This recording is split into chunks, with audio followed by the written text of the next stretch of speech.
po at loobin ng Diyos na na naman po ang panahon dito po sa amin, hindi po gumaganda ang panahon. Kaya talaga matindi po ang kalagayan sa ngayon. No? Alam ko kina Pastor Edgar ay ganun din. Masyado rin pong maalinsangan ng panahon, lalo na po kanina sa kanilang panambahan sapagkat sila po ay nandun lang sa grahe. No? Talagang iba po ang panahon. Kahit po kanina, talagang so ganun pa man, tayo po ay papatuloy sa ating pag-aaral. Noong isang linggo po, obtaining the prize. Ano po ang ating pinagbulayan. Ngayon naman po, ay matatagpuan sa 1 Corinthians 10:31-33. 1 Corinthians 10:31-33. Ganito po ang ating mababasa sa 1 Corinthians chapter 10:31-33. Kaya nga, kung kayo kumakain o umiinom o anuman ang ginagawa ninyo, gawin ninyo ang lahat sa ikararangal ng Diyos.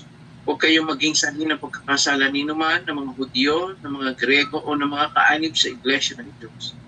Ang sinisikap ko naman mabigyan kasiyahan ang lahat ng tao sa bawat ginagawa ko, hindi ko hinahanap ang sarili kong kapakanan, kundi ang kapakanan ng marami upang maligtas sila. Not seeking my own profit. Yan po ang pamagat ng ating pagbubulay. Not seeking my own profit. Yung sa talata kong huli, sabi rito, hindi ko hinahanap ang sarili kong kapakanan, kundi ang kapakanan ng marami. So, in Paul's writings, the Apostle Paul often offered himself as an example to the brethren at Philippi and to the brethren at Corinth. So his attitude mentioned in the previous chapter po, sabi niya, lalo na dito sa mga talatang ating binasa, to do all things to the glory of God. Kaya sabi niya sa verse 31, ano man ang inyong ginagawa, gawin ninyo para sa kaluwalhatian at kapurihan ng Diyos. Verse 32, to give no offense to Jews, Greeks, or to the church of God. And in verse 33, to not seek one's own profit, but rather the salvation of others. So to fully appreciate that principle, it helps to first understand, una po, Paul's magnificent obsession. Saan ho ba na-o-obsess si Pablo? Okay? Ba yung talagang parang hinahangad-hangad niya. Ang kanya po talagang obsession is that all men might be saved. Na lahat po daw ng tao ay maligtas. Colossians 1:28-27. Pastor Edgar. Colossians 1:28-29. Colossians 1:28-29. Kuya Jay, Galatians 2:20. Galatians 2:20. Matthew 9:35-38, Kuya Edwin. Matthew 9:35-38, Kuya Edwin. Ako po, Colossians 2:1-7. Colossians 2:1-7. So, atin pong pakinggan, ito pong sinabi ni Pablo sa mga taga-Colosas. Colossians 1:28-29. Na siya naming inihahayag na pinapaalalahanan ang bawat tao at tinuturuan ang bawat tao sa buong karunungan upang maiharap naming sakdal kay Kristo ang bawat tao. Na dahil dito'y nagpapagal din naman ako na nagpipilit ayon sa kanyang paggawa na siyang sa akin ay gumagawa na may kapangyarihan. Thank you po, Pastor. So, his desire and labor to present every man perfect in Christ. No, kaya daw po si Pablo po ay nagpupumilit, nagpupunyagi, no, na ang lahat po ay maiharap sa Diyos na isang ganap. No, yan po ang kanyang hangarin. Yan ang kanyang pinagsusumikapan. Ako po muna sa Colossus 1-7 bago po ang Kuya Jay. Sabi po ng Colossians 2:1-7, ibig kong malaman ninyo na kung gaano kalaki ang pagsisikap ko para sa inyo, gayon din sa mga taga-Laodicea at sa lahat ng hindi pa nakakakilala sa akin ng mukha o nakakakita sa akin ng mukha. Ginagawa ko ito upang lumakas ang kanilang loob at mabukwag sila sa pag-ibig. Sa gayon, magkakaroon sila ng ganap na pagkaunawang bunga ng tunay na pagkakilala kay Kristo na siyang hiwaga ng Diyos. Sa Kanya natatago ang masaganang karunungan at kaalaman ng Diyos. Sinasabi ko ito upang hindi kayo mailigaw ni inuman sa magitan ng nakararahuyong pangungusap. Gaano mang kaganda. Bagamat wala ako riyan, hindi naman kayo na nawawaglit sa aking alaala. At ako'y nagagalak sa inyong maayos na pamumuhay at maitibay na pananampalataya kay Kristo. Verse 6, yamang tinanggap ninyo ang Panginoon si Kristo Jesus, mamuhay kayo sa paraang karapat-dapat sa Kanya. Manatili kayo sa Kanya at isalig sa Kanya ang inyong buhay. Magpakatibay kayo sa pananampalatayang tinuro sa inyo at laging magpasalamat sa Diyos. So, ang sinasabi po rito ng talatang ito, that all men might be saved, Paul's anguish for the spiritual growth of all men. So, ang talaga pong marugdob, ang sabi nga ho rito yung talagang marugdob na hangarin po ni Pablo ay lumago. Hindi lang maligtas ang mga kapatiran, kundi sila po ay maiharap ni Pablo na isang ganap sa harap ng Diyos, and at the same time, sila po ay lumago sa pagkakilala sa ating Panginoong Jesucristo. Yun po ang kanyang obsession. No? Na lahat po maligtas. Hindi lang basta maligtas, kundi maging ganap at lumago rin sa pagkakilala sa ating Panginoong Jesucristo. Galatians 2:20, Galatians 2:20. Galatians 2:20. Namatay akong kasama ni Kristo sa krus. Hindi na ako nabubuhay sa aking sarili, kundi si Kristo na.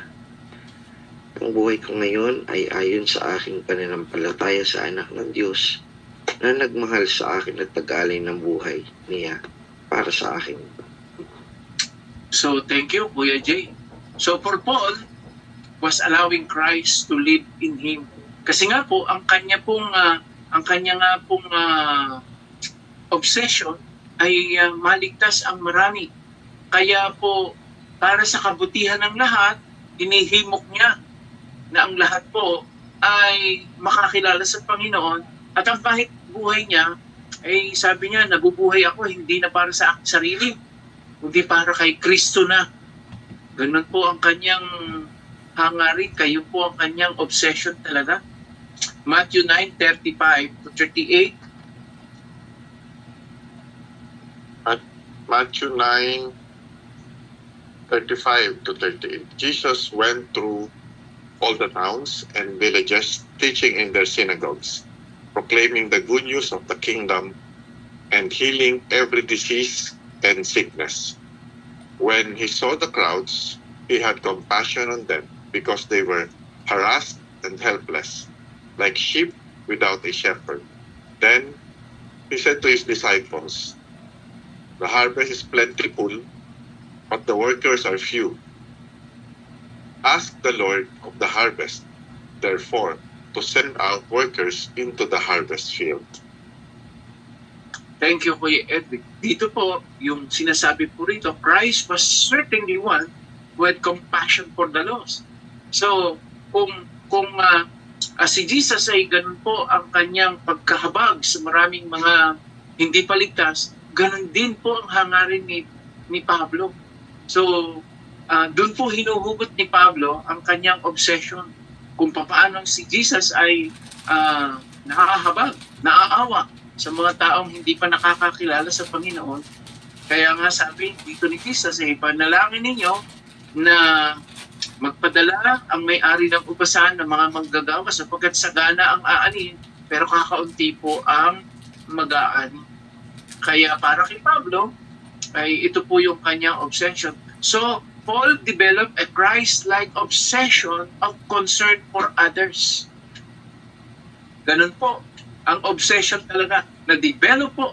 Talagang ang pinagkukugutan talaga po ng, ng ganun pong damdamin ni Pablo ay ang Panginoong Hesukristo. Isipin po natin kung gaano rin ka-obsess ang Panginoon na tayo ay iligtas. Iniwan niya ang langit, namuhay na bilang isang tao, at namuhay na hindi basta tao, kundi isang alipin, naghirap sa krus, namatay sa krus, para lang tayo maligtas. So, ganun po. Kaya yung Galatians 2:20, sinabi ni Paul, hindi na ako nabubuhay sa akin. No? I am crucified with Christ, therefore I no longer live, but Christ lives in me. Ganun din ang kanyang pagka-obsess, dahil gusto niya ang lahat ay makakilala sa Panginoon. Another thing, Paul's magnificent principle. Sa verse 33 ng 1 Corinthians 10, sabi po ng 1 Corinthians 10:33 ay ganito. 1 Corinthians 10:33, ang sinisikap ko na may mabigang kasiyahan ang lahat ng tao sa bawat ginagawa ko. Hindi ko hinahanap ang sarili kong kapakanan, kundi ang kapakanan ng marami upang maligtas sila. So, Paul's magnificent principle as expressed in our text, not seeking my own profit, but the profit of many, that they may be saved. This is not to say that Paul would compromise on matters of truth. Hindi po. His stand for truth, halimbawa, yung kanya pong paninindigan tungkol sa circumcision, yung kanyang paninindigan sa katotohanan ng banal na kasulatan, but he would not allow his personal feelings, preferences, or opinions hinder the salvation of soul outside of Christ. The spiritual progress of brethren weak in faith. So talagang ang prinsipyo niya ay napakatindi. No? Ano ang sabi niya rito? Ang sinisikap ko naman mabigyan ng kasiyahan ng lahat ng tao sa bawat ginagawa. Hindi ko na hinahanap ang sarili kong kapakanan, kundi ang kapakanan ng marami. So ang kanyang prinsipyo po ay napaka-linaw. Okay, 1 Corinthians, medyo mahaba po ito, ako na lang po ito. 1 Corinthians 8:7 to 13, kung na lang po ang babasa. Sabi po ng 1 Corinthians 1 Corinthians 8:7 to 13, yun po ang akin. Ang Pastor Edgar po, 1 Corinthians 9:19 to 22. 1 Corinthians 9:19 to 22. Kuya J, Romans 15:1 to 3. Romans 15:1 to 3. And Kuya Edwin, 1 Corinthians 10:23 to 24. 1 Corinthians 10:23 to 24. So babasahin ko po itong 1 Corinthians 8:7 to 13. Sabi dito, subalit hindi lahat ay nakakaalam nito. May ilang nahirati sa pagsamba sa Diyos-Diyosan, kaya hanggang ngayon, kapag kumakain sila ng ganitong pagkain, ang akala nila ay handog pa rin sa Diyos-Diyosan ang kanilang kinakain. Palibhasa ay kulang pa ang kanilang kaalaman, nababagabag ang kanilang kalooban sa pagkakakalang sila ay nagkakasala. Verse 8, hindi lang sa pagkain kaya tayo nagiging kalugod-lugod sa Diyos. Walang mawawala sa atin kung hindi tayo kumain ng gayon o ganitong pagkain, at wala rin kabutihan maidudulot sa atin kung tayo may kumain iyon. Ngunit mag-ingat kayo. Baka ang paggamit ninyo ng kalayaang kumain ng anumang pagkain ay maging sanhi ng pagkakasala na mahihina pa sa pananampalataya. Kung magkagayon, may sapat na kaalaman. Kung kayo'y may sapat na kaalaman, ay kumakain sa loob ng templo ng mga Diyos-Diyosan at makita kayo ng mahihina pa sa pananampalataya, hindi kaya sila maguyong kumain iyon bilang handog sa Diyos-Diyosan? Kaya't dahil sa inyong kaalaman ay napapahamak ang kapatid ninyong mahina pa at naging dahilan din ng kamatayan ni Kristo. Sa gayon, nagkakasala kayo kay Kristo sapagkat ibinubunsod ninyo sa pagkakasala ang inyong kapatid at itinanim ninyo sa kanyang isipan ang maling paniniwala. Kaya kung dahil sa pagkain ay magkakasala ang aking kapatid, hindi na ako kakain ng karne upang di siya magkasala. Alam niyo po, sa Israel ay meron po silang dietary laws, di po ba? Sila po ay mahigpit dyan sa ganyan sapagkat meron pong practice sa mga taga-Korinto na yung kanilang pagkain talagang ino-offer nila sa kanilang Diyos-Diyosan bago nila kainin. So, in regards to eating meats sacrificed to idols, Paul makes clear the possible consequences of abusing one's liberty. The application of his magnificent principle, not seeking my own profit. Hindi na lang ako kakain kung matitisod ka. Okay? Hindi ko na lang ito gagawin kahit alam ko na hindi naman ako magkakasala dahil malinaw sa isip ko na itong kinakain ko ito, pinag-pray ko na, dinalangin ko na sa Panginoon, so nilinis na ito ng Panginoon. Pero doon po sa mga taong hindi pa ganun kalinaw ang pananaw patungkol sa kuwan, nasabi ni Pablo, yung prinsipyo ko, hindi ko nagagamitin. Para lang, hindi ako maging katitisuran ng iba. Dahil nga po, sa Israel po, ay may ganun, lalo na mga taga-Korinto, ay may ganun pong pananaw. Hindi niya gagamitin ang kanyang karapatan kung ikatitisod mo. Kung magkakasala ka. Kung dahil sa akin, lalayo ka sa Panginoon. Kinukonsider niya yung mga taong mahihina pa sa pananampalataya. Siguro kung malalakas na, kung okay lang, meron niya pong iba, hindi pumapasok sa loob ng simbahan Kasi alam nila na ito po ay tahanan ng mga Diyos-Diyosan. Kasi hindi pa nila alam. Kahit noon po ako, ayoko rin pumasok sa loob ng simbahan. Diba? Pero nung nalaman ko yung posisyon ko sa harap ng Diyos, na hindi naman yan anong tawag dito po, makaka-apekto sa aking pananampalataya, kahit pumasok ako dyan, huwag lang akong sasamba, huwag lang akong luluhod. Diba? Yun po yun. Kaya pagka sinabi ng pare, ako po ay nag-anak sa kasal Tapos yung pala pagka ikaw ay nag-anak ng kasal sa Catholic, tinatawag ng pare para ma-witness yung pagsusuot ng singsing at pagpirma sa marriage contract. Ang totoo, katabi ko yung pare habang nagbabasbas siya. Hindi ko na pare ipakilala pang pastor ako at hindi ako susunod sa inyo. Pero sinasabi ng pare na lumuhod kayo, ay hindi ako lumuluhod. Kasi humiluhuran sila Diba? Hindi ako lumuluhod. Bakit to? Yung prinsipyo ko at paniniwala ko na pag lumuhod ako rito, para nagpasakop na rin ako sa kanya. Pero pwede ako pumunta, hindi ko siya sasampayin. Ang totoo, doon pala sa Catholic Church, so pagka ikay nag-anak sa kasal, pipicturean ka. Diba? May mga nagpipicture, tapos pagkatapos ng kasal, iabot sa iyo, 100 po. 100. May bayad pala. Akala mo naman, libre yun. Hindi pala, may bayad pala yun. Nung makita-kita ko po yung aking picture alam niyo po, gusto ko ipakita sa inyo. Eto ho yun. Ito. Eto ho yan. Makita-kita ko, minsan to yata doon sa likod hindi ko na i-display. Dito sa ambay, nandito na lang sa aking dito sa aking Bible study place dahil baka makita ho ng mga Kristiyanong narito na sabihin sa akin, Pastor, bakit ganun pa ko dyan sa tabi ng santong yan? Di ba? Hindi pa nila maiintindihan yun. Hindi na mamaintindihan. So ang prinsipyo ni Pablo, gagawin ko ito hindi para sa aking sariling kapakinabangan, kundi para sa kapakinabangan mo. Okay? That is the principle of Paul. 1 Corinthians 9:19-22.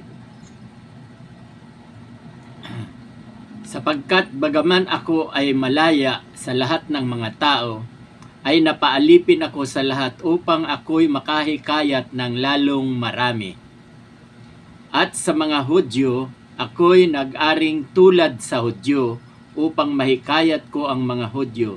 Sa mga nasa ilalim ng kautusan ay gaya ng nasa ilalim ng kautusan. Bagaman wala ako sa ilalim ng kautusan upang mahikayat ang mga nasa ilalim ng kautusan. Thank you po, Pastor. So, ang sinasabi po lamang dito ay napakalinaw. Si Pablo po ay namuhay bilang Hudyo, para lang mahikayat niya ang marami. Namuhay siya bilang ihintil, hindi dahil siya po ay isang hintil, kundi ang kanyang sinasabi rito in regards to reaching the lost. He had made himself a servant of others that he might save some. Again, applying this, his magnificent principle, not seeking my own profit. No? Hindi ko na ginagamit yung aking karapatan kahit na sabing makisama ako, nakikisama ako sa inyo, pero hindi ako nakikisama. Diba? Kasi ang gusto ko, mahikayat ko kayo na makakilala kay Kristo. Eh yung po, alam niyo po ba yung mabalik ako doon sa pagpapipicture ko doon sa simbahan? Eh ang pag-anak po sa kasal na iyon ay, ang totoo po, ay kamag-anak ng aking asawa. Sa site po ng aking biyenan, sabi ko, bakit ako nakuha nito? Hindi mo ako kamag-anak. Pinsang buo po ng misis ko ang nagpakasal ng anak. Eh mga Katolik talaga po yun. At alam niyo po, sila po ay aking pong nag-witness tayo sa kanila. Katulad ngayon, itong nakaraan po ay nag-send pa sa amin ng prayer request kapag inoperahan siya sa Juan. Nag-send siya. At alam niyo kung sino po yun? Apo po ni Pampangas Bes. Alam niyo yung Pampangas Bes? No? Magkapatid po yun eh. Isa pong Titas Bes at saka Pampangas Bes. Okay. So, magkapatid po yung may-ari noon. So, yung pong nagpakasal ay pamangkin ni Titas Bes. Ang aani, Pampangas Bes. Ang kanila naman po, Titas Bes. Ang kanila. Pero Tosino pa rin. Pareho pa rin ho sila. Yun ho ang kumuha sa aking ninong. No? Sa dinami-dami naman, bakit ako pa? Well, isang pribileyo na makapag-witness ka sa kanila. So, nakisama tayo sa kanila kahit alam nila na ako'y pastor. Kasi anong sabi ni Pablo? Not seeking my own profit. But for your benefits, para sa inyong kapakinabangan. No? Para sa kayo makakilala sa Panginoon. Ito ba't napakaganda ko? Romans 15, 1-3.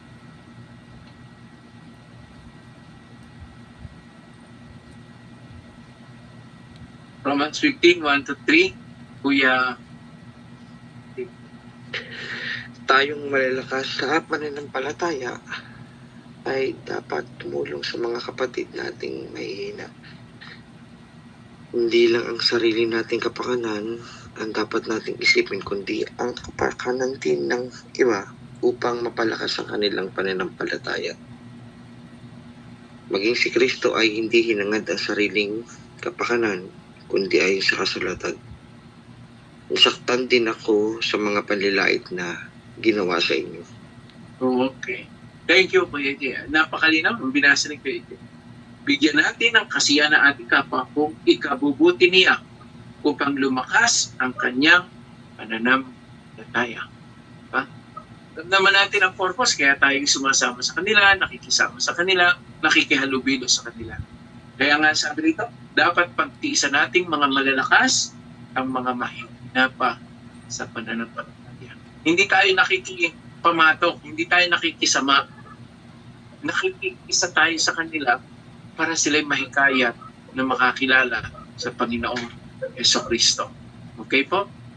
1 Corinthians 10, 23-24. 1 Corinthians 10, 23-24.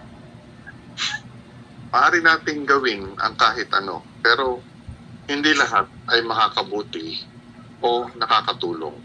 Huwag lamang ang sarili ninyong kapakanan ang inyong isipin, kundi ang kapakanan din ng iba. Thank you, Kuya Edwin. So, sabi ni Pablo, we may be free in Christ, free from the law, free from the sin, etc. But we must use our liberty to serve one another in love. So, as employed in our lives, it requires that we possess Paul's magnificent obsession. To save souls. Yun po ang sinasabi po ng ating aralan ngayon. Nawa, magkaroon din tayo ng ganitong obsession tulad ng obsession ni Paul. Yung ang lahat ay makakilala sa Panginoon. Lumago sa pananampalataya, tumaas ang level ng pagkakilala sa Panginoong Jesucristo. Tulad nga po ng sabi ko kanina, ang pagiging Kristiyano po ay hindi lang tuwing araw ng linggo. Kasi po, pagka-araw ng linggo, ang taas ng level ng spiritualidad ng mga tao eh. Kitang-kita mo, sa bihis pa lang, mukhang talagang sisimba.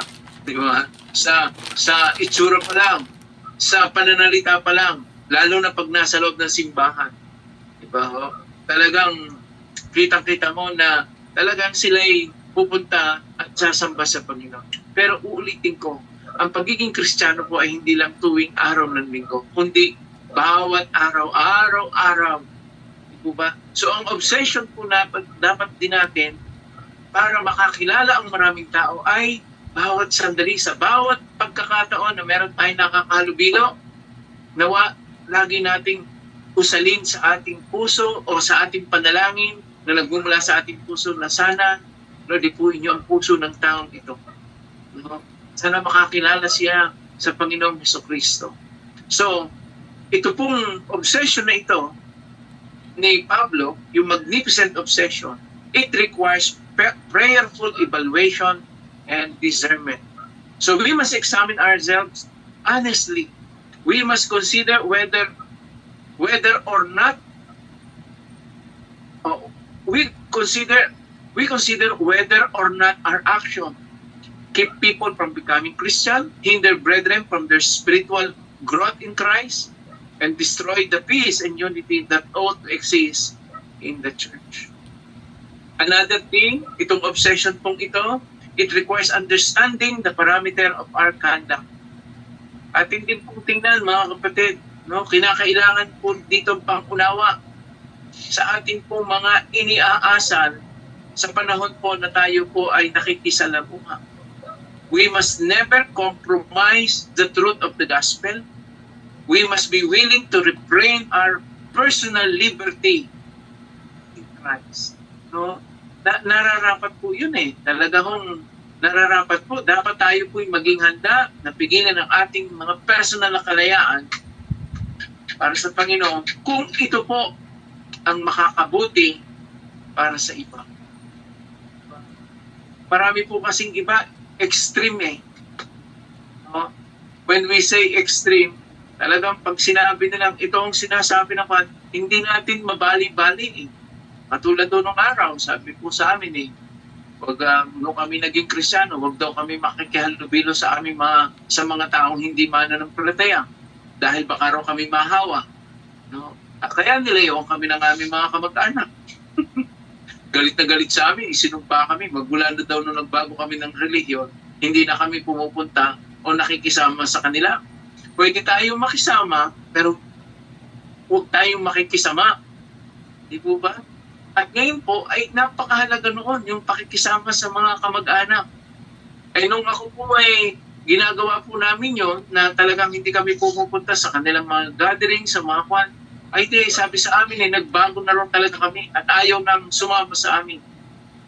Kaya kapag kami problema kami, wala kami mapuntahan. Sabi sa amin suluhin ninyo. Mula nung kayo naging born na ginaganyan, masyadong banal, akala nyo hindi kayo nagkakasala. Yan po ang sumpat sa amin eh. No? Kaya ngayon, pagka may mga kwan, dahil nga sa pag-unlad ng ating pagkakilala sa Panginoon, nakita natin si Jesus, ang kanyang pamumuhay. Sino ba? Kaya ho siya itinuring ng mga Pariseo ng mga glutton and drunkards eh. No? Patay gutom at saka nakikisalo sa mga makasalanan. Pero ang purpose ni Jesus hindi para makisama.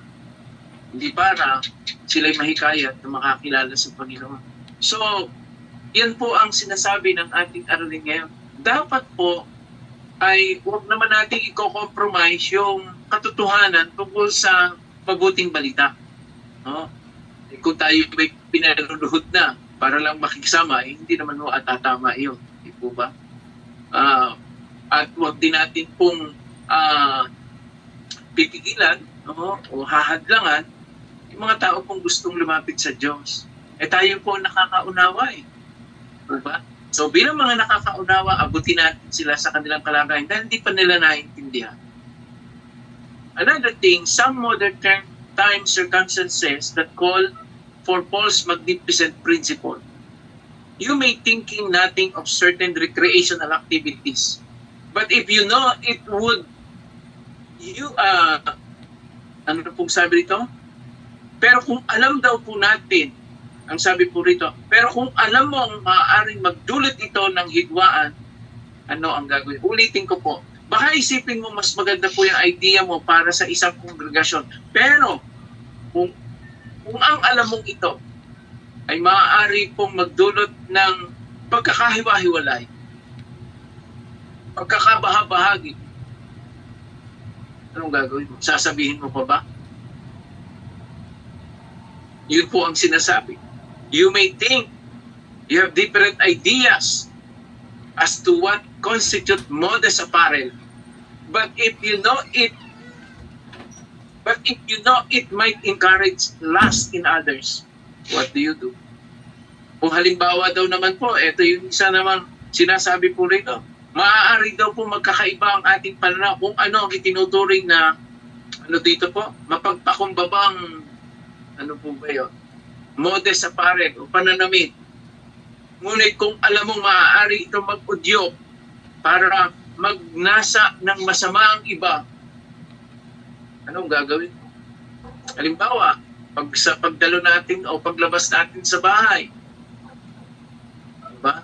Ngayon po, nung araw po parang ang mga babae, hindi mo makita ang mga sakong manglang ngayon, sa mga kabataan ngayon nako, talagang kulang lang katulad nga ako kaninang umaga, no? Sabi ko, ano ba yun? Nagja-jogging. Ba'y nakabra lamang ho at saka yung maiksing short, di ba ho? Tapos nagagalit ka pagka babastusin ka. Masisipulang ka. Lalo na kung halimbawa po at nasa loob ka ng simbahan, po ba? Tayo ay mga Kristiyano, bagaman sinasabi nila, iba na raw ang panahon ngayon.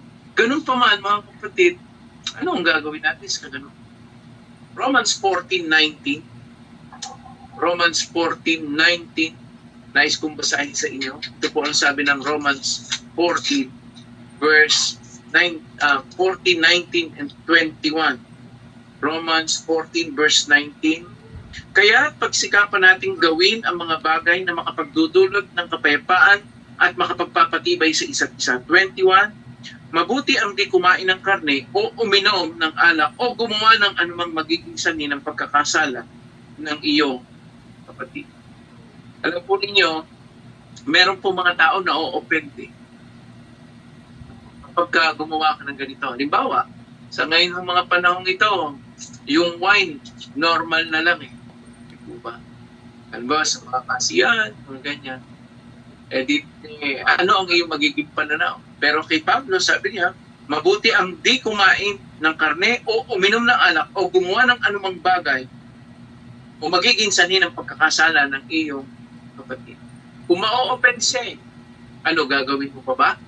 Halimbawa, sabi pa rin ng verse 19, kaya't pagsikapan mong gawin ang mga bagay na makapagdudulot ng kapayapaan at makapagpapatibay sa isa't isa. Mas pagsumikapan po natin yon kaysa, bahala ako kung na-open ka, ikaw ang bahala. Kaso na-open siya Diba? Halimbawa nga, yung pag-inom nga ng wine. So, huwag mo namang, bagamat ngayon kitang-kita na yan. Hindi na naman mo masama yan. Pero para sa iba, na-apektuhan sila. 1 Corinthians 8:13. Ano po ang sabi po ng 1 Corinthians 8:13? Kaya kung dahil sa pagkain ay nagkakasala ang aking kapatid, hindi na ako kakain ng karne upang di siya magkasala. So mga kapatid, we know that Paul's attitude, not seeking my own profit, was because he imitated Christ. Uulitin ko po, yung prinsipyo po ni Pablo at pananaw ni Pablo at yung kanyang pag-uugali na hindi ko na hinahanap o hinahangad ang sarili kong kapakinabangan dahil po kinokopya niya si Jesus. Tinutularan niya si Jesus. Ang halimbawa niya sinusundan si Jesus. Ang tanong sa atin, are we willing to do the same for the sake of saving and serving others? Handa ba nating kopyahin ang ganun pong mga prinsipyo at mga pag-uugali para lang maligtas ang marami at mapaglingkuran sila? Minsan yung pakikisama, nagiging pakikisama eh. Sabihin, nakikisama lang ako, pero kamusta ang iyong ang iyong spirituality ba? Hindi ba yan nagkikilty? Hindi ba yan nakakakuan? So muli mga kapatid, iba-iba po ang ating pananaw rito. Pero para kay Pablo, para sa ating aralin, napakalinaw po ng 1 Corinthians 10, 31 to 33. Therefore, whether you eat or drink, or whatever you do all to the glory of God. Give no offense either to the Jews or to the Greeks, or to the church of God, just as I also please all men in all things, not seeking my own profit, but the profit of many, that they may be saved. Kaya yan po ang hamon sa ating lahat. Are we willing to do the same for the sake of saving and serving others? Kaya pa natin kopyahin yung obsession at prinsipyo ni Pablo para lamang marami ang makakilala sa Panginoong Kristo. Mga kapatid, magagawa lang po natin iyon kung patuloy nating pagbubulayan at isa sa buhay ang mga salita. Hindi po natin magagawa yun eh. Kung sa sarili lang natin. Baka sabihin natin, bahala kayo. Kanya-kanya naman kaligtasan eh. Basta ako ligtas, bahala kayo sa sarili nyo. Diba? Basta ako ligtas. Kaso po, nagiging judgmental tayo doon pagka gano'n. Lagi natin tatandaan, may reason po ang Panginoon kung bakit tayo po ay binubuhay pa, pinagpapala niya. Diba? May reason po ang Diyos kung bakit tayo po hanggang ngayon ay naririto pa at hindi pa niya kinukuha. Dahil isa niya, na tayo po ay maging witnesses niya sa maraming tao. Para hindi lang po tayo ang makakilala, kundi marami pang iba. Alam niyo kung ang layunin talaga ng Diyos, tayong lahat po ay pumunta na ng langit. Di ba po? Sana kung makakilala tayo sa Panginoong Kristo, kinuha na talaga niya tayo. Yung sana maganda di ba? Ang pangarap ko, sana ako na lang yung ipinako sa krus kasama ni Jesus. Yung isa doon na hindi na nag-Bible study, hindi na umattend church, hindi na nag-bautismo, hindi na nag-offering, abay diretso na kaagad. Pero alam niyo po ba kung anong dahilan? Kung bakit after nung makakilala tayo sa Panginoon, hindi kaagad paraiso ang ipinangako sa atin? Kundi sakripisyo. Hindi paraiso, kundi sakripisyo. Bakit to? Para mapatunayan talaga natin na talagang tayo ay nananalig ng Kristo. Kasi nung time mo na yung lalaki nakapako sa krus, talagang sobrang hirap na eh. Wala na po siyang choice pa para mabuhay pa ng normal. Ang totoo ho, yun na yung death penalty niya. Nasa punto na talaga siya ng kamatayan. Ay salamat po at nakatabi niya si Jesus doon sa krus ng Kalbaryo. Kaya kahit huli na ang lahat, nung pinanaligan siya, diretso siya sa paraiso. Tayo naman, hindi naman ho tayo nakapako pa eh. Di ba? Nakapako ba tayo sa krus? Nakapako ba tayo sa balik ng karamdaman? Nakapako ba tayo sa isang lugar na hindi na natin talaga matatakasan? Wala pa naman eh. Malaya pa tayo. Kung si Pablo nga po eh, house arrest eh. Nakapagbahagi pa rin ng salita ng Diyos sa maraming tao nung siya po'y nasa Roma eh.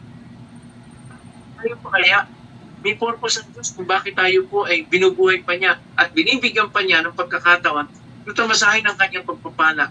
Hindi lang para sa ating sariling kapakanan, hindi lang para sa ating pamilya, kundi para sa maraming iba hindi pa nakakakilala sa Panginoong Kristo. May reason po ang Diyos, mga kapatid. At sana yung dahilan na yan ay makita natin na tayo po ay layunin ng Diyos kung bakit tayo po ay nakakilala. Alam nyo, halimbawa, Pastor Edgar, di po ba, lagi ko na-i-example si Pastor Edgar. Napunta po si Pastor Edgar sa atin ang ilang mga panahon. Pero alam ko po siya ay pastor na. At sabi niya sa akin, retiradong pastor na siya. dahil nagpastor siya. Totoo naman dahil sa edad din niya. Kaso nung nag-pandemic, hindi na tayo nagkita-kita na stuck sila doon sa kawit. Kaso yung puso niya nandun pa rin eh. Yung hangarin niya, kahit may edad na. So, ginamit ng Panginoon yung sitwasyon at yung lugar para magbahagi siya ng salita ng Diyos sa ibang mga tao. At ngayon ay nagpapatuloy. Di po ba? Ang dali naman gawin ng Panginoon, kuhanin tayo na eh. Di ba? Nung pandemic ko talagang takot na takot ang matatanda na mahawag dahil talagang matindi po pag namatay ka nung pandemic. Hindi ka na makakikita ng iyong pamilya. Pagka nilagnat, na-isolate ka, at ikaw ay doon ay namatay, hindi na po pwedeng umuwi pa. No? Marami po sa ating mga kababayan nung panahon ng pandemic, abay nung magkasakit at doon na natuluyan, naiuwi pa ba yun? Hindi na naiuwi ng bahay. Agad-agad dinala sa sunugan. Ibabalik sa'yo, nasa earn na. Di ba? Ang tindi po ng panahon na yon, ng pandemic natin. Pero bakit hindi niloob ng Diyos na tayo'y masadlak sa ganong kalagayan at ngayon ay buhay pat nakalampas tayo ng pandemic? Ilang taon na ho bang walang pandemic? Nakalima na ba? 4 na taon na, 2025 na po ngayon eh. Pero anong dahilan? Anong layunin? Nakaligtas tayo doon. Gusto niya na tayo po ay magkaroon din ng obsession tulad ni Pablo na ang marami ay maligtas. Nais din ng Panginoon na ang prinsipyo natin ay maging prinsipyo ni Pablo, hindi na para sa akin, kundi para sa kapakanan ninyo. Dahil ako ay ligtas na, tiyak na ako kay Kristo, pero kayo ay hindi pa. Hindi pa. Kaya muli, mga kapatid, Kuya Edwin, Kuya Jay, may layunin po ang Panginoong Pastor at maging sa akin. May layunin po ang Diyos. Tayo po ay napakaganda ang layunin ng Diyos at iniintay niya na tayo po ay patuloy na magkaroon ng ganitong obsession, magkaroon ng ganitong prinsipyo para sa kanyang kapulihan at para sa kanyang kabagatian at para sa kaligtasan ng karamihan. Magandang gabi po sa inyo. Magandang gabi rin po. Opo. Not seeking my own profit. Baka meron po kayong reflection tungkol po dito sa ating pinagpulayan. Diba? Hindi po ba natin naiisip yun? Nakaligtas tayo ng nakatawid tayo. Panginoon, meron kami. Alam din niyo po yung balita na yun. Na kapag ikaw ay tinamaan noong, isipin nyo, a-isolate ka. Lalayo ka nagkalagnat ka lang iaalis ka ng bahay mo. Pagkatapos pag inialis ka, dadaling ka sa quarantine na house o place. No? Pag walang mag-aasikaso sa'yo doon. At kapag ikay namatay, ay diretso ka na. Hindi ka na makakauwi. Sunog ka na. Ganong kasakit yun sa pamilya. Ganong kasakit tanggapin yun sa atin kung ganon ang ating. Para ka nakakatulan na. Pero nakaligtas tayo mga kapatid. Layunin ng Diyos. Layunin ng Panginoon. At purihin natin ang Panginoon at hanggang ngayon buhay pa tayo. At patuloy na binabuhay at pinagpapala. At ninais pa ng Panginoon na iparinig sa atin ang mensahe niya. Para tayo po ay din kagamit para sa Kanya. Reflection po. Baka meron kayong gusto i-share about po dito sa ating pinagbulayan. Ano po ba natin? Nasundan ba natin?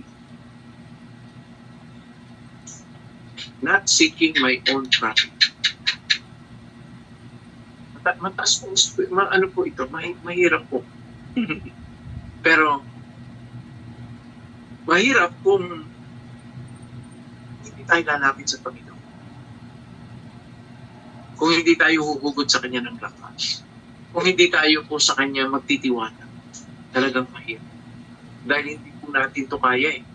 Diba? May tanong sa ating mga ginagawa, una-muna, kahit paano may pakinabang tayo. Pero yung gagawin mo para sa kapakinabangan ng iba, para sa kanilang kaligtasan, tandaan po natin, ilayunin ng Diyos. Huwag na mo tayong lumayo. Huwag na tayong lumayo. Diyan pala sa ating pamilya, sa ating mga anak. Diba? Baka ang iniisip natin malalayong gawain. Huwag na po. Ang isipin lang ho natin, sa loob na lang ng ating tahanan bilang tayo ama, at padre di pamilya. Diba? Ang sila ipagdasal, araw-araw na makakilala. Tularan natin si Job. Si Job. Tuwing magkakasiyahan po ang kanyang mga anak, aga-aga pa lang siya, bumabangon na at nag-o-offer na siya ng sin offering. Baka raw po nalalapastangan ng kanyang mga anak ang Diyos nang hindi nila nalalaman. Kaya maaari tayo pong mamagitan ng panalangin sa ating mga anak. O apo kaya. Diba? Meron po ako isang kaibigang pastor nagpunta po dito. Dahil umiiyak siya. No? Talagang umiiyak siya. Sabi ko, brother, bakit? Kasi po, nung siya po ay nagpapastor, away niya ang kanyang asawa.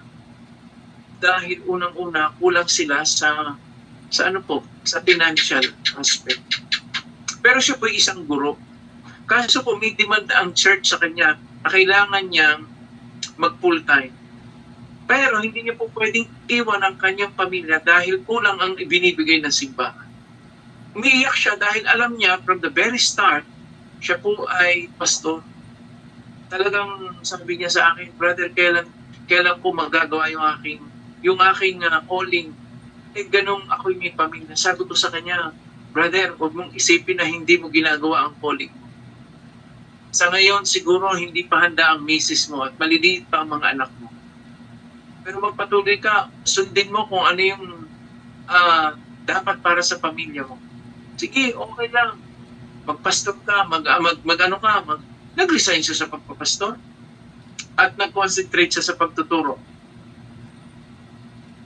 Hindi nagalit ang misis niya kasi lagi sila magkasundo. Dahil yung Monday to Friday, nasa school siya. Ay, nung nagpapastor siya, yung Saturday, Sunday, wala pa rin siya. Nasa simbahan naman siya. Ang sabi ng kanyang asawa, hindi lang sweldo ang kailangan namin ng mga anak mo. Kailangan ka namin dito sa bahay kasi ikaw ang padre di pamilya. Ay, may demand po ang church. So, i-give up niya ang church. Sabi ko, sige, tuloy mo lang. Ilang panahon lang yan.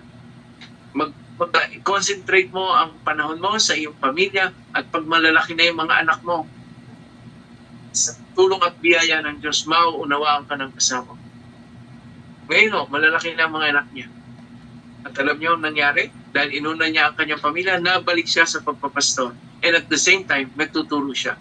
Katulong niya ngayon ang kanyang asawa at mga anak sa ministry na naintindihan ng kanyang asawa. Kasi ang una niyang pinagpastoran, hindi po ang simbahan, kundi ang kanyang sambayanan. Ang kanyang sambayanan.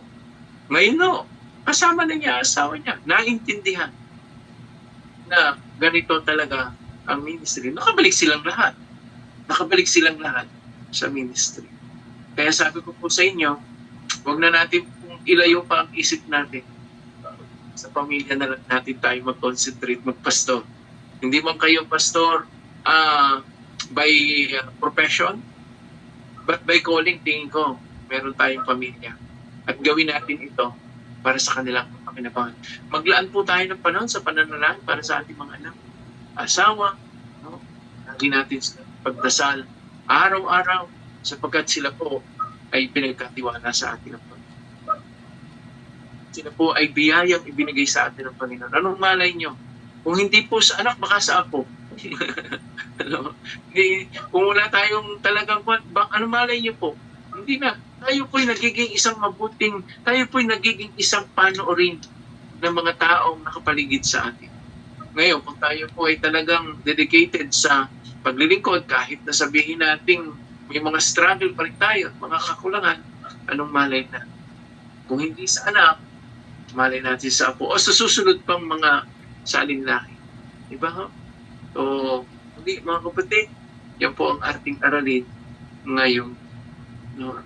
Kaya nung ako po ay nag-aaral pa, tinanong ako ng aking professor doon sa aming doctoral testing, bago gumraduate, may gano'n Sabi sa akin nung aking professor, paano, pastor, kung halimbawa dumating ang panahon na sa iyong pagpapastor, ay hindi kayang sustinahan ng iyong simbahan, ng inyong pangangailangan ng gagawin mo.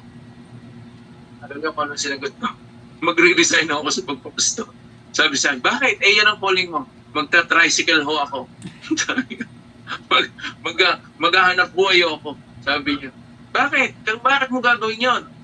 Kasi my first and foremost ministry is my family. Yun po talaga ang totoo. Yun po ang aking pagkaunawa. Ayun. Naipasa naman ako. Akala ko ibabagsak ako. Kasi doctrinal testing yun eh.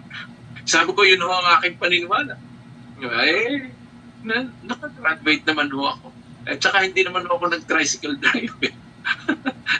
Pangarap ko talaga yun. Di natupad eh. Naglingkod po talaga ako sa ating Panginoon. Hindi naman po kami ginutom ng Diyos. Hindi naman niya kami pinabayaan. Yun nga lang, hindi ako patulad ng iba. Pero biyaya ako ng Diyos, nakakaraos dito sa tulad. Sa palagay ko, sa tingin niyo po sa amin, hindi naman kami nagugutom. Ano? Mukha naman din kami nagugutom at wala naman ho ata ako ni isa sa inyo na napuntahan at nangutang dahil wala kaming maisahin ng bigas. No? Wala naman ho ata akong papatiran dito sa Dasma na niligalig ng hating gabi dahil wala kaming maisasaing. Biyaya ho ng Diyos. Kami po ay pinakakain at kami po ay tinulungan ng Diyos. Binigyan niya kami ng kasiyahan kung ano man ang meron kami. Tinuruan niya kami makontento. No? Kaya hindi po kami nagpunta po sa inyo para mangutang ni kapiraso. Para lang ho may maisahin kami. Dahil kami po ay pinagpala ng Panginoon. Kahit na po, kumpara sa iba ay hindi katulad ng sa iba. Biyaya. Muli, magandang gabi sa inyo. Pastor Edgar, Kuya Jay, Kuya Edwin, baka meron kayong reflection bago po tayo manalangin. Yung kanina lang po, Pastor, yung na bilang beses rin naman po nating naririnig, ito yung nakikisama pero hindi nakikisama. Yung po siguro marahil yung isa sa mga sigurong naging inspirasyon din ni Pablo ay yung sa panahon po na ang Panginoong Jesucristo po na nakikisalamuha po sa mga sinasabi nilang makasalanan, yung mga tax collector katulad po nung halimbawa kay nakipanuluyan siya, nakikain sa Zacchaeus, di po ba? Nung tumuloy siya sa bahay ni Zacchaeus, hindi po para ipakita na siya ay napakabanal na tao. Pagkamat yun naman po talaga ang totoo. Hindi para umangat yung sarili niya na siya ay napapaligiran ng makasalanan. At pagka nagkaganon, malalaman na napakabanal nitong taong nito. Hindi rin naman po siya dumalo doon o nakikain o nakisalamuha para naman po usigin o i-rebuke yung si Zacchaeus at yung kanyang pamilya. Wala naman pong napanggit sa Bible. Hindi po natin alam kung nangaral po ba siya doon o nakikain lang. Pero sa bandang huli naman po, naramdaman po ni Zacchaeus na itong kanyang bisita ay banal na tao at naramdaman po niya yung kabutihan ng Panginoong Jesus. Hindi po siya pinag-usig at siya mismo nagkusa na sabi niya siya ay magbabagong buhay. Lahat ng sino man, lahat ng dinaya niya, dodoblehin pa niya, maaring titriplihin pa niya yung mga halagang dinaya niya sa mga tao bilang siya isang ng chief tax collector. Kung baga po ay hindi po pinakita po ng Panginoong Jesus doon na yung hindi pagiging yung sa pangangaral po at pakikisama, pakikisalamuha ay hindi po kailangan maging self-righteous para hindi po rin po tayo layuan ng mga tao na gusto nating i-minister, na gusto natin bigyan ng guidance, bigyan natin ng pag-aakay. Kasi kung self-righteous po ang isang tao, lalayuan din po siya ng mga taong naisa ng matuto mula sa kanya. Iiwasan din po siya. Kasi sabihin ako, baka ako ihuhusgahan lamang nito. Ako, pagka magkatabi kami nito, magkasama, lalong makikita na ako'y makasalanan at siya ang banal. Yun po siguro yun po siguro isa sa mga magagandang halimbawa po ng yung pakikisama po na hindi nakikisama. Yun lang po, Pastor. Thank you kay Edwin. Totoo po yun. Ang totoo, nung nagpunta po si Jesus sa bahay ng Zacchaeus, wala naman siya sinabi. nung dumating sa bahay. Nung nandun po sa puno ng Sycamore, may sinabi siya, bumaba ka dyan sa kayo, pupunta ko sa bahay. Pagdating naman sa bahay, wala naman nung ang nagsalita si Zacchaeus yan. Dahil nga po, nakita niya yung pagbibigay sa kanya ng importansya ng Panginoon kahit na ang tingin sa kanya ng tao ay, lalo na ng mga tao ng panahon niya, ay siya isang ganit, isang masamang tax collector. No? Ang totoo si Zacchaeus po ay chief tax collector. Kumbaga sa siya po yung COA. Siya po yun.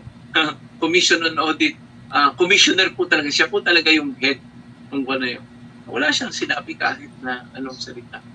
Kaya si Jesus po talaga ang ating prime example when it comes sa obsession for saving soul. No? Pastor Edgar, baka po meron kayo reflection. Thank you, Kuya Edwin. Salamat po. Ang sa akin lang po, ganon din po pag ako nag-broadcast sa broadcasting na ibinigay sa akin ng programa. Wala po akong laging sinasabi, maligtas ang marami. Kasi ang topic nga po namin, ang pamagat ng programa namin ay gospel, mabuting balita, good news.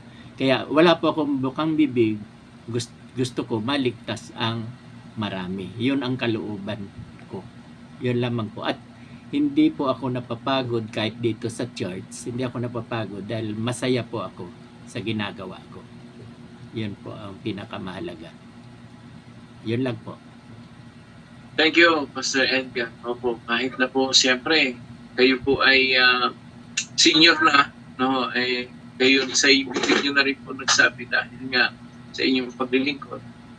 Parang nakakapagbigay pa yata sa inyo ng kalakasan ang paglilingkod para sa broadcast at maging dyan sa kapatiran dyan sa tawid. No?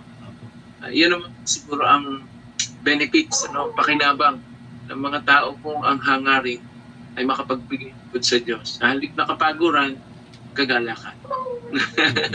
Iyan naman. O, makita ko po niya ako, Pastor, mukhang lagi kayong masigla Kahit na, siyempre, may edad na, pero sa inyo pong mukhang lagi kayong masigla sa inyong ginagawang pagbibig. Thank you po, Pastor. Wait, Dave. Pastor, ang laki kaya po ng pressure na maging isang tatay. Kasi, unang-una, ang anak mo, ang tingin sa'yo malakas lagi. Pag nanghina ka, spiritually, alam din nila.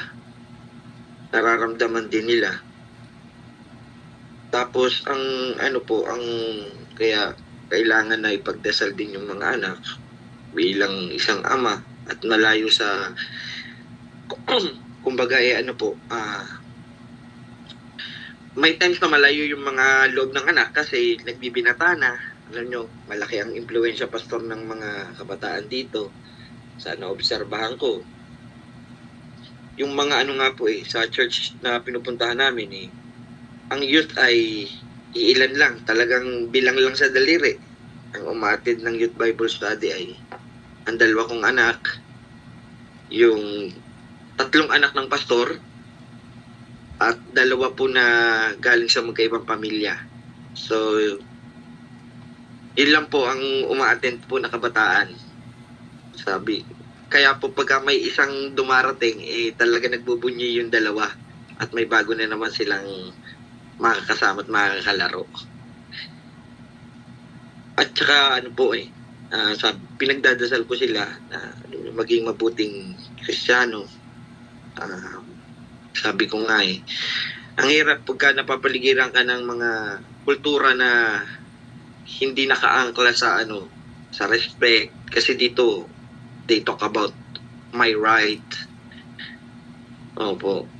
Parang my. Which is parang, alam nyo, hindi nagpapasakop. Hindi katulad ng ng bilang Kristiyano na hahawakan ako ng Panginoon, hahayaan ko na ang Panginoon ang kumilos sa buhay ko, kung anong kalooban niya. So, yun din po ang isa sa mga paalala ko sa mga bata. Challenging, Pastor. Kumbaga, ito yung mga hindi ko na hindi ko na foresee agad. So may battle din deep inside me. Pero I'm confident naman na padadaluin ng Panginoon ng honey on the rock sa puso ng mga bata. Makikita din nila yung importance. No? Yun lang po, Pastor. Thank you, Kuya Jay. Ako talagang mahirap na po yan. Dahil ang impluensya natin sa mga bata, lalo na sa ngayon, lalo na kayo, na mas marami ang oras nila sa eskwela, na ang kahalubilo ay ibang kultura. Tapos sa inyong pan, gabi lang. Pagkatapos sa gabi, ilang oras din lang, tapos tutulog na. So, walang talagang ang lakas po ng impluensya dahil nandyan sila. No? Kahit dito man lang ako sa text din, ganun din.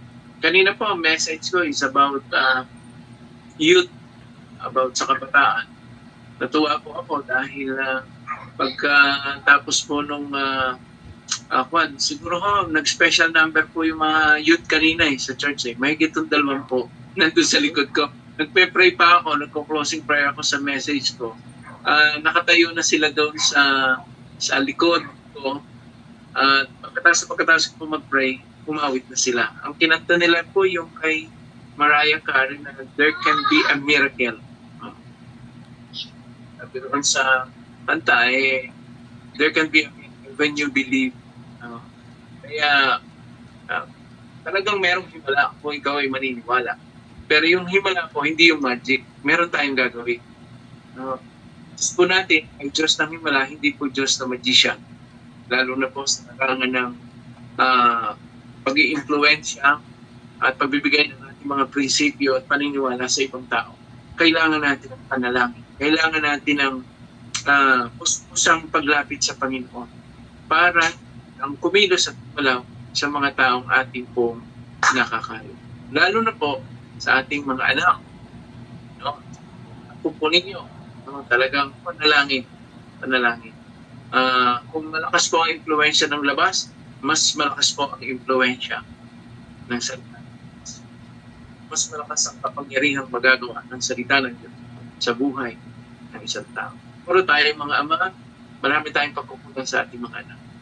Wala namang magulang na nakahusto para sa kung ating ding iisipin, yung ating mga magulang din, yung ating mga ama, ina, marami rin silang pagkukulang sa atin. Pero ang Diyos hindi kulang sa atin. Hindi po ba? Amen. Ang Diyos hindi. Salamat sa Panginoon dahil siya po talaga yung kumalinga sa atin. Siya po talaga yung naging ama natin, yung siya. So sa atin din mga anak, marahil ganito rin po ang sasabihin nila sa atin marami kayong pagkukulang sa akin, tatay, mama, daddy, papa. Pero ang Diyos, ang siya magpupuno noon kung lagi natin silang ipapagda. Tayo manalangin. Aming Diyos, aming Panginoon, salamat po. Salamat po, Panginoon, sapagkat sa lesson pong ito na aming po ngayong pinagpulay-pulayan. Siguro po, marami pong application ang pwede kaming makita kung paano po ito i-apply sa aming po. Tulad nga po ng kwento po ni Kuya Edwin, kayo po ay dumalaw sa tahanan ni Zacchaeus dahil po kilala na si Zacchaeus po ay isang makasalanan sa mata at sukatan ng mga tao noong araw. At ang Panginoong Jesus sa sukatan nila at maging totoo sa pamumuhay ninyo na kayo po ay isang banal. Pero kayo po ay pumunta pa rin sa bahay ni Zacchaeus. Hindi para husgahan, hindi para laitin. Tumayo lang po kayo roon. At mismo pong si Zacchaeus ang nagpahayag ng pagbabago ito. Dahil sa inyong kabanalan at kabuti. Tulad din po ng kwento ni Kuya Jay patungkol po sa kanya naman pong pananalangin at pagtuturo, pangangaral sa kanyang mga anak. Talagang napakahirap. Very challenging. Ang Pastor Edgar ay alam ko po marami rin po siyang hamon, hirap na naranasan, pero ang mas namamayani sa Kanya ay ang kagalakan sa paglilingkod sa inyo. Sapagkat kayo po talaga ang dahilan kung bakit kami po ay papatuloy ng Diyos. Kaya dalangin ko po aming Panginoon, bilang kami po ay isang ama, bilang kami po ay isang lingkod ninyo, bilang kami po ay mga taong nakikisalamuha sa ibang tao, lalo na po ang Kuya Edwin sa kanyang paghahanap buhay, si Kuya Jay sa kanyang pagtuturo sa mga bata, si Pastor Edgar at ako ay nakikisalamuha rin po sa ibang tao bilang kami po ay mga lingkod ninyo. Lord, dalangin ko po, nawa lagi niyo pong ilalagay sa aming puso at isip ang halimbawa na ipinakita ng Panginoong Kristo, ang kanyang mga katuruan, ang kanyang pamumuhay, ang kanyang mga mga panuntunan na dapat namin pong sundan, gayahin. Kaya Panginoon, sa inyo po namin ipinagkakatiwala ang aming sarili. Pangunahan niyo po kami, Panginoong Diyos, at patuloy palain. Nais namin, Panginoon, na tulad ni Pablo, ang lahat ng mga tao na kanyang nakakasalamuha, ang hangarin niya sila'y maligtas. At ang kanyang prinsipyo, hindi na niya iniisip ang kanyang sariling kapakanan, maligtas lamang ang karamihan. Nawa kami po ay ganun din, aming Panginoon. Nawa, Panginoon, makasumpungan niyo kami na ganun din po ang aming obsession at maging ang aming prinsipyo sa buhay. Ang maraming tao, especially Lord, ang aming pamilya, mga anak, ako, manugang, ay makakilala sa inyo at patuloy na lumapit sa inyo at makasama natin doon sa inyong pagdating ng panahon. Kaya pa yung pagpalain niyo po ang Kuya Jay, pagpalain niyo po ang Pastor Edgar, pagpalain niyo po ang Kuya Edwin. Pangunahan niyo kami, pagpalain niyo kami, gabayan niyo kami, ingatan niyo po kami. Kaya ngayon, maging ang aming mga pamilya, asawa, mga anak, apo ni Pastor Edgar, mga manugang ni Kuya Edwin, at Pastor Edgar, pagpapalain niyo po. Panginoon, salamat sa inyo ngayong gabi. At sa gabing ito, sa aming pamamahinga, ang isang masarap at naibig na tulog, ang aking pong hiling at dalangin, ipagkakalog niyo sa amin. At sa araw ng bukas, gigisingin niyo kami, taglayang buhay at kakasarap po mula sa inyo. At sa aming pong mga gawain, simula bukas, ay kayo po ang makapuna at magpapala sa bawat. Salamat po ang aming dalangin. Jesus. Magandang gabi po sa inyong lahat. Magandang gabi rin po.